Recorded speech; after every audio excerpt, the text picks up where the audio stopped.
Welcome back to the Blue White Tailgate Show presented by Coors Light. Time to go inside the film room with Coach Jay Paterno. Coach, thanks for being here this weekend. Appreciate it. Look at this, shaking hands. Yeah, it's not hard, really. You'd think they could get it down this week. We hope so. But, Coach, talking about Maryland, obviously Penn State, you don't want to lose back-to-back games to the Terps. Maryland offense, though, they're struggling a little bit. Penn State should have the upper hand. Yeah, Maryland's offense has been erratic this season, but I think they've stabilized with Perry Hills as their quarterback, and I think he's made a big difference. He's averaged 96 yards a game rushing, 240-something yards total offense when he's been in the games for Maryland, and they're averaging over 30 points a game with him and much less without him. So I think he's really done a nice job solidifying it. We'll talk about what it means. Let's take a look at this first slide. He's a running quarterback. And as a running quarterback, he's going to give you some different threats for Penn State. Starting out first with just pass rush. It's going to be very important when you get a running quarterback that you stay in your pass rush lane. You see the line of scrimmage here. You're going to want to see Penn State's inside guys push this back, and then that puts a lot of pressure where he can't step up, and now all of a sudden the defensive ends can make their things happen. Let's take a look at the video. We got two shots. Really, this happened last year. On the right side there for the defense, that's Nassib making a sack last year against them, making the play, but the push inside really makes it happen. The same thing is going to happen on this. You see the push inside, forces him, he can't step up, can't run, can't get loose on the inside. The other element of a running quarterback is obviously the run game design runs. Penn State here, they want to be in two safeties high. What running quarterbacks tend to give you a problem with is if you want to keep two safeties high, the numbers work in your favor in the run game. Here, you're going to see Maryland's wideout come back here and crack on the linebacker. You're going to have a lead back with the back here, and you're going to have them be able to take care of the support. We take a look at the video, and you see how he's going to come around the edge with guys blocking and be able to get 7-8 yards without really any threat there. The other thing that's going to do, it's going to force Penn State into some three deeps and get into some different coverage. Is going to open up the pass game. Now, one other element of the running quarterback is it holds the backside guys. Here you're going to see these guys can collapse. Zettel can collapse. The end can collapse because they're not worried about the quarterback keeping it. That's going to change this year. Now, we go to the video. You'll see Zettel does a great job because they're not really worried about that off the edge. He can come in there, make something happen. All he's got to do in these zone reads is beat his one-on-one block. And Zettel, I like Penn State's chances anytime Zettel's one-on-one with somebody. Creates a big turnover here in the game last year. Sickles, Zettel had big games last year for the Lions, but a big part this year is going to the punt game. Penn State's struggling right now.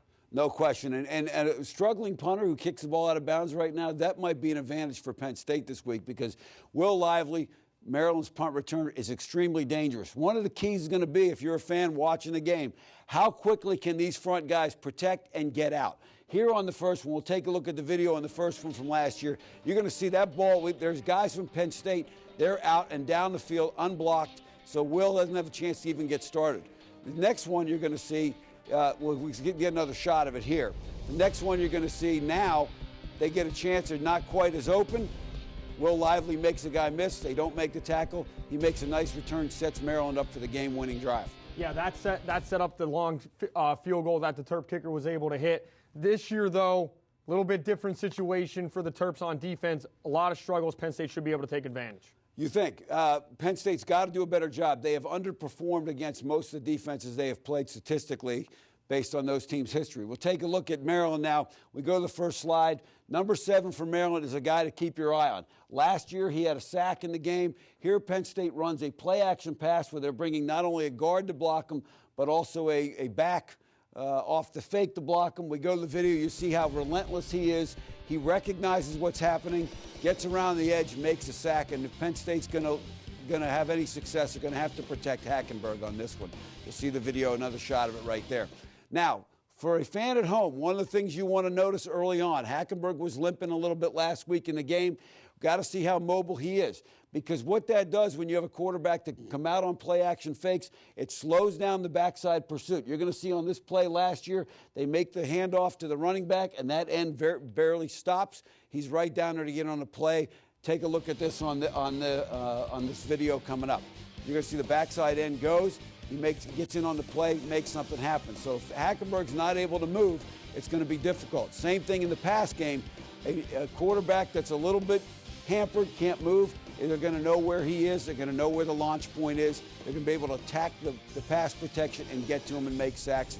and Penn State's got to avoid that. They got to keep them off them. The other thing Maryland will do is the change-up now. They'll get into some man-to-man when they want to stop the run game. Watch and see how they play that. If that's the case, then Penn State's going to have to beat these guys one-on-one, make some things happen. And here, again, from last year, you take a look at the video, you'll see they do a nice job with the release up the top, gets inside them, Hackenberg stays in there, delivers that play, delivers that ball, makes something happen. You'll see a nice read, nice shot of it right here, and that's going to happen for Penn State. Got to make those things happen. The final thing I want to talk about, just with the one-on-one stuff, they've got to be able to take advantage of the fact that Will Likely is only a 5'7" corner. Here last year, they try and throw a fade. Receiver makes his move way too far away. He's able to cut this thing off.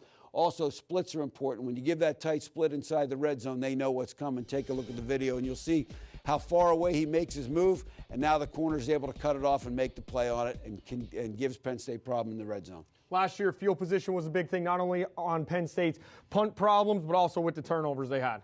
Absolutely, and I think it's going to be vital. Maryland's average scoring drive was only 33 yards last year. That's way too short. Penn State handles that. We'll be all right. In theory, Penn State offense should get it done. Take a look at the Penn State defense coming up next on a Blue White Tailgate Show.